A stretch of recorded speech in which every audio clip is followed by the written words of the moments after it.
Kids Moral Stories! Woohoo!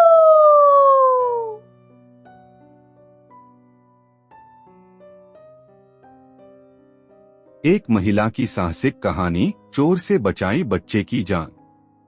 एक छोटे गांव में एक महिला रहती थी जिसका नाम राधा था। वह एक बहुत ही साहसिक और समझदार महिला थी। एक दिन जब राधा अपने घर के पास बच्चों के साथ खेल रही थी, तभी एक अजनबी आदमी आकर उनकी बच्ची को अपहरण करने की कोशिश करने लगा।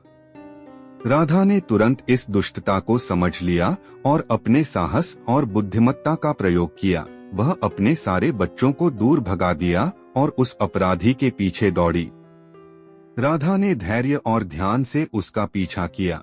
धीरे धीरे उसने उस अपराधी को पकड़ा। उसने बच्ची को सलामती से वापस पाने के लिए पुलिस को बुलाया।